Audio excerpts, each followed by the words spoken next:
अस्सलाम वालेकुम नाज़रीन, ये है आपका उज़ैर ख़ान। आप मुझे पसंद करते हैं, बहुत शुक्रिया। आप मुझे प्यार देते हैं, बहुत शुक्रिया। मैं भी एक छोटा सा आर्टिस्ट हूँ, जैसा आपको पता।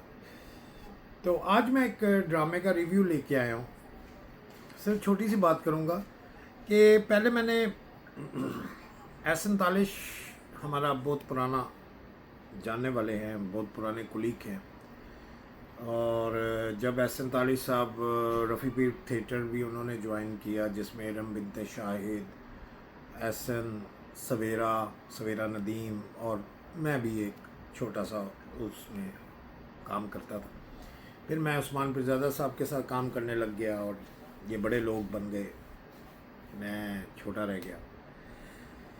लेकिन कोई बात नहीं, बड़े लोगों को समझाना भी चाहिए थोड़ा सा।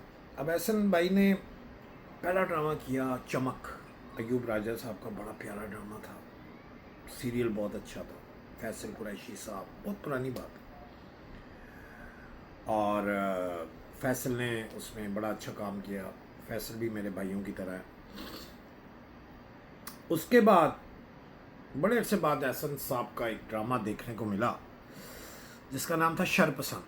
क्या बात है, क्या बात है। नुमान एजाज साहब ज़बरदस्त भाईजान, नोमी भाई जो आपने उसमें काम किया, कमाल किया। फिर उसके बाद नादिया अफगन, मैं कहता हूँ कमाल, ज़बरदस्त।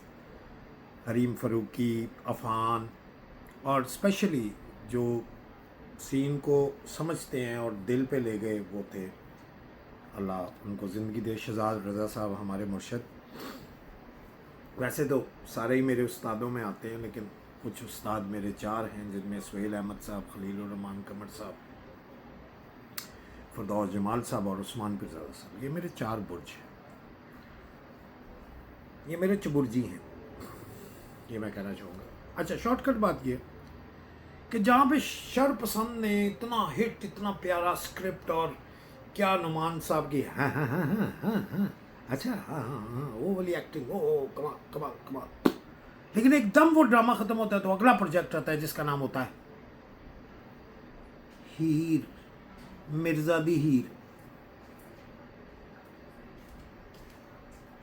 उसकी मैं 3-4 एपिसोड मेरा ख्याल है आ गई है, मैं देख चुका हूँ। लेकिन आप यकीन जाने मैं आधा ड्रामा छोड़ देता हूँ, वो ड्रामा ग्रिप नहीं पकड़ रहा। मैंने एहसन को भी मैसेज किया, मैंने कहा भाई, एक तो उसमें एक माँ बनाई हुई है जो नैयर एजाज साहब की वाइफ बनी हुई है, वो इतना लंबा डायलॉग बोलती हैं। राइटर, यूँ लगता है जैसे उस आर्टिस्ट ने ना राइटर को पैसे दिए हैं कि तू बस मुझे लाइनें दे, मैं लाइनों की बुक ही। वो इतनी लंबी लंबी लाइनें उसकी हैं, इतनी लंबी लंबी लाइनें, पॉइंट टू द पॉइंट, बात कोई नहीं।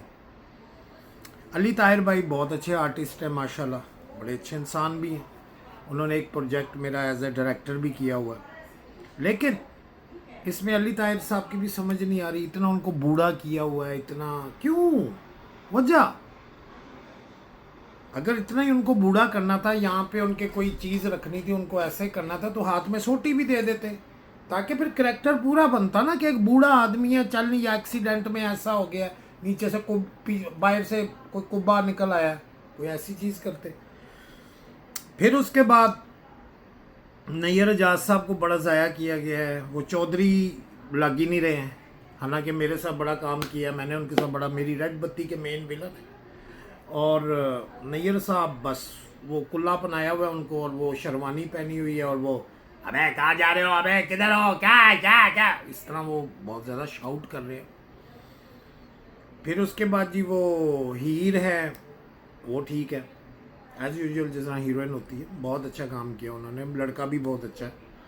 तो लेकिन ड्रामा ना कोई गिरफ्त नहीं पकड़ रहा अभी। जिस तरह शरपसंद ने पहली एपिसोड में ही ना, आप यकीन जाने शरपसंद के लिए ना मुझे होता था कि वेडनेसडे एंड थर्सडे मैंने शरपसंद देखना है कनाडा में बैठ के, और उतना ही मुझे बुरा लग रहा है ये हीर दी नहीं, हीर दी नहीं, मिर्ज़ा दी हीर को कंटेंट नहीं है समथिंग।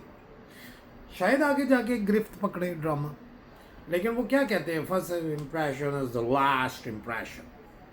तो ड्रामा ठीक है लेकिन अजीज जी को इतना पसंद नहीं आया। आप लोग क्या कहते हैं? Thank you very much. अपना ख्याल रखिएगा। मैं किसी ड्रामे की तस्दीक नहीं कर रहा, लेकिन जो दिल में आया वो बता दिया। Thank you very much. अल्लाह हाफ़िज़।